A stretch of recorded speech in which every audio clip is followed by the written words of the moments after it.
Good morning and welcome to day 8 of the Arctic adventure. I just woke up here in Gävle, which is a coastal town about 2 hours up north from Stockholm. And I gotta say, I did really butcher the pronunciation yesterday. And it's well known for its industrial past and pretty cool architecture. So that's what I want to go check out today. And then later today we're gonna drive up the east coast, only about 1.5 hours. And there I found a quiet little beach where we can enjoy the evening. So that's a ginormous gas storage container. It looks way too pretty for that. I could weigh my van on here. That seems to have been the office building. Certainly looks better than the glass buildings we have today. Looks like the municipal gas company is still in here. Stuff around here is right up my alley, so yeah, good start to the day. Also, it's almost 4 kilometers to the city center. So we are quite remote, but it was a free camp spot. And as long as I can, I don't want to pay for parking, so this has to do. Now, did you know that there are lighthouses on boats? So this is Almagrundet. And it was built in 1895. It served from 1896 up to 1916. And back then it only cost 6,000 euros to build. And in fact, it was built right here in Gävle. And then up to the 1970s, it was stuck in Malmö before it was returned back to Gävle and actually carefully restored over the past few years. And yeah, now it's kind of a museum boat. It's not open at the moment, but it just looks fantastic. Then that's the canal that leads inwards to the town. So we gotta keep walking. Let's say hi to General Saruski. Hope that isn't like a politically offensive person and I get cancelled. The obligatory Swedish flag. And to all the Swedes watching, I was wondering, yesterday I saw an inverted flag, so yellow on the outside and the cross was blue. So let me know what that means. So right at the end we can already see the traditional houses, and there's quite a few new builds. And something pretty interesting about the city, well, apparently actually about all of the Swedish east coast, that most of the cities were completely burned down at one or more times. Here in Gävle, I think this happened in 1869. I don't have the numbers in front of me anymore, but only the north part of the river. So everything to our right burned down and everything to our left stood still. There's a fellow Swiss guy here, all the way from Bern. I think that deserves cracking open a cold one. A creamy cookie iced coffee. It's okay, Shaiga. So this dog walker just played an Uno reverse card. I'm trying to say at least like hey hey to people, because apparently that's what they say here. So I said hey hey and he just said hi. So here's a premium version of our spot. If you don't have a big battery like we do and you need power. Not putting shade on them though. They probably need to run their ACs and washing machines and all the other stuff I wish I had. That's a cool one. So I actually read about this place. So that's Gevalia, I guess. And that's a super famous coffee brand from Sweden. So in the back I assume it's their new production facility. And then this over here was the old one. And since I still only have instant coffee, I might actually try to find some local coffee. That would be cool. The pigeons here look really weird. It's like they have their winter coat on. Also, I'm really not sure if that's the river that divided the fire, because, I mean, the houses look about 150 years old, so that would kind of fit. It doesn't make too much sense because over here it's just newer apartment buildings. So maybe there's a second river somewhere we gotta find. But we almost made the 4 kilometers already. I think for now I'm gonna let the city speak for itself a bit, because I've talked enough yesterday, so enjoy Gävle.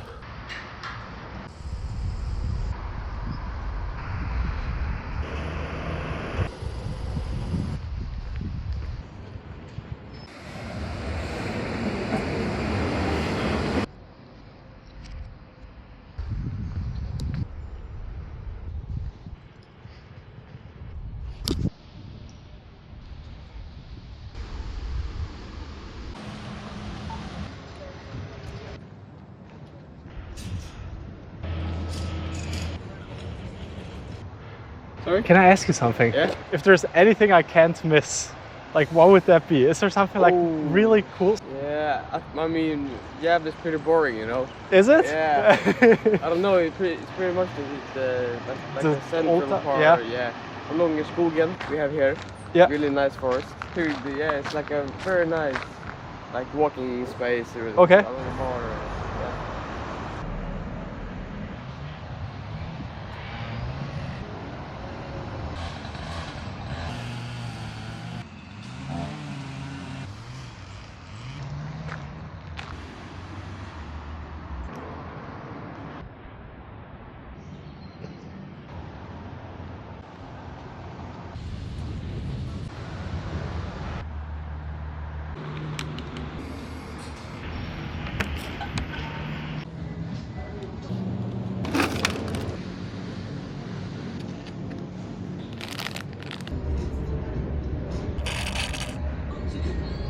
Well, that was such a brilliant start to the day. It's not even 11 o'clock and I've already got my 12,000 steps in. And it's just so awesome getting up early and then kind of seeing a town that's slowly awakening. And I feel like the Swedes get up pretty late, but I'm not sure if that's just my impression. So let me know in the comments if that's true. Now I also bought the local coffee. According to the packaging, they were bought up by the JDE group, which I think is one of the largest coffee producers in the world. So it did lose a bit of appeal to me, but according to a quick search, it's supposed to be one of the 3 most popular coffee brands in Sweden. So I'm pretty excited to give that a try as soon as we get to our camping spot. Talking about that, we still need to get some gas, and then I chose the scenic route again, and I just hope this time that we don't have any gravel roads. But I think along the coast that shouldn't be too big of a problem. Now this guy in front of us would have been much better suited for the gravel roads.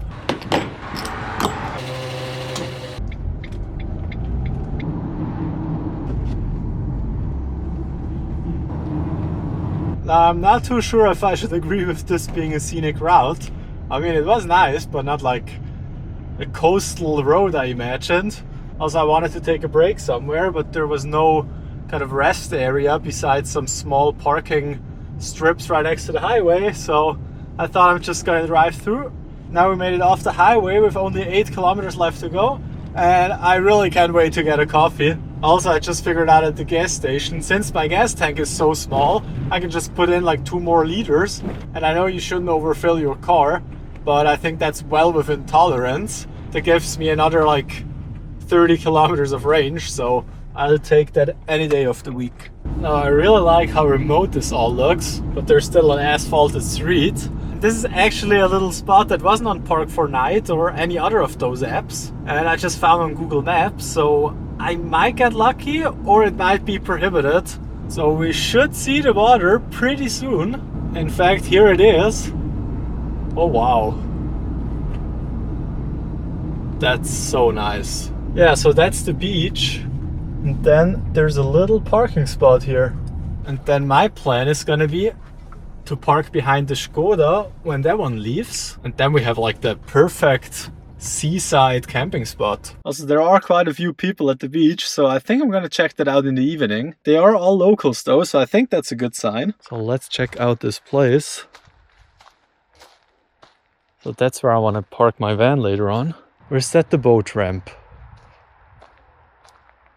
There could actually be a boat ramp. But then this one wouldn't be parked here.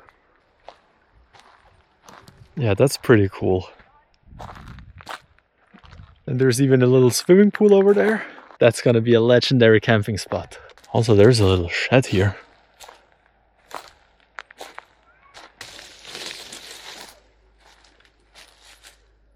I think that's some private space.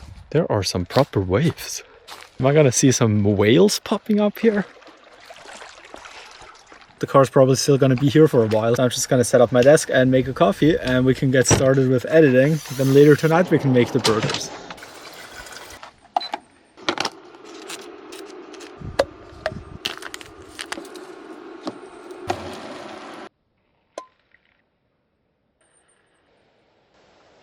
Now I think I can work with that view. Well, actually I probably can't work because I can't focus. That's pretty good as well. Sure beats my instant coffee.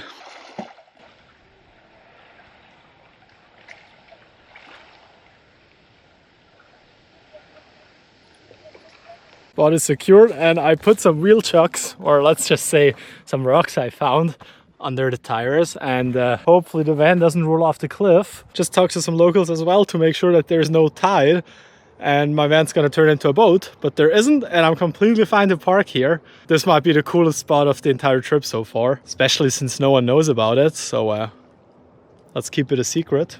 And I mean, the peace and quiet here is just so fantastic. 3 hours of editing later and there's just no sound at all anymore. So yeah, I think it's official, this is the best spot so far. Also, I think it's pretty cool to be on this old boat ramp. I mean, aside from the trailer, there's the old kind of wrench house, or whatever you want to call that, with the steel cable and like a winch. Yeah, winch, not wrench. And also by now, everyone left the beach. And it's just amazing.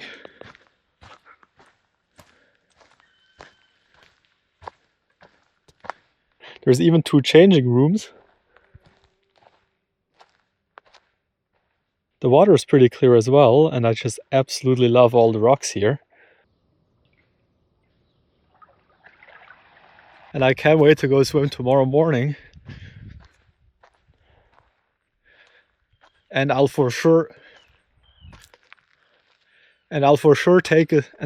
go for a swim tomorrow morning. But for now, I'm so hungry, we gotta make the burgers. And yeah, I think I'll do more editing, but you're not gonna see that. Well, you will see it, but in form of a video, not in form of a video. Yeah, I'm getting a bit philosophical. It's crazy what Sweden's doing to me. But this just makes me so happy. I mean, just look at the cute little van standing at the end of the driveway. Let's ignore the bag over there. Also, good thing I packed the extension cord. Outdoor outlet is coming in clutch for not letting any mosquitoes in. Let's get those burgers made.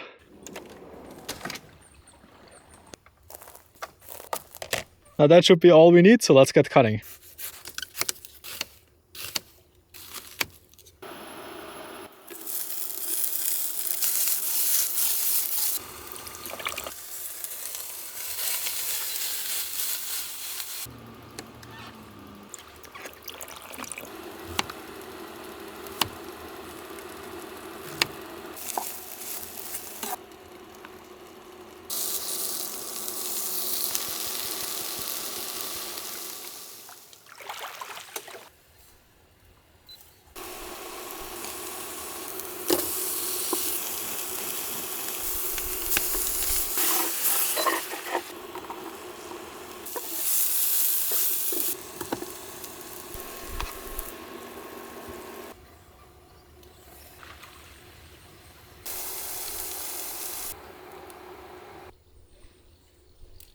Well, dinner is served.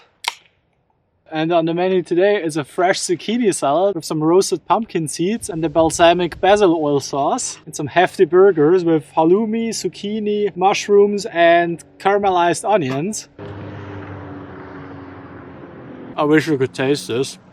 I mean, it's always cheesy reviewing your own food, but that's some good stuff. Also, my arteries are already clogging up just by looking at it, but yeah, gotta live life, I guess. And I think the pull-out kitchen passed the test. I kind of wish I had a second hob though, but I made it work. Also, if you didn't see that video, that was one of my favorite build videos. So yeah, check that out, because it was a huge project. I think I spent about 30 days on that kitchen. Also, it's really mean, you're gonna watch me eat, but I'll get to watch a beautiful scenery. But my hands are so greasy I can't switch the camera around, so might have to go wash them real quick. Let's try the salad though first. Also, I still have 1 zucchini left, so I might make some zucchini pasta tomorrow. Well, pasta with zucchini, not pasta made out of zucchini. Like zucchini spaghetti. Not too big of a fan of that. It's good. I mean, if you can choose between a salad and the burger, I think choice is obvious. I think this might be my favorite moment of the entire trip series so far. I really wish you could be here right now. It's so cool. Also, there's a few people in those houses, and I bet they are looking over, and it's like the perfect distance where you can see that there is someone, but you can't really like look in their faces. And I wonder if they're thinking, I don't know if they see the camera. If they do, they're probably laughing their asses off. Or they're not caring at all. I think I'm getting more used to talking to the camera in public. Well, I'm not getting more used to it, but I'm just ignoring the people around me a bit more. Because after all, I'm never gonna see them again, probably. So if they think I'm a weirdo, then, well, good for them. Probably right. Got everything cleaned up, and I'm really happy to have gone for the stainless steel. It just looks as if it was brand new. And then I got so fed up with the air filter. I just thought, why don't I take the new one, which is way too big, and cut it to size and just glue the side back on. And now, I mean, it fits. It's only 2 instead of 3 centimeters thick. But like, look at this gross old thing. This one's still gonna be better, right? But yeah, I guess we'll find out tomorrow. Also, I don't know why I still have the cap on. Might be because I'm losing hair. Also, the wind is kind of picking up, so I'm not sure if it's gonna rain tonight. There's rain, but I have no clue like what percentage. I need to find a local weather app. Alright, there we go. Only 10%. So it's probably gonna rain the way these apps work. Also, I'm so incredibly full from the burgers. That's gonna be a fun morning. Well, it's not fully dried yet, but I'm just too impatient, so let's try this out. Didn't quite fit, so I had to take off a few more millimeters, but now I got it all closed up and the AC still works, and I couldn't feel any air coming out of the filter box.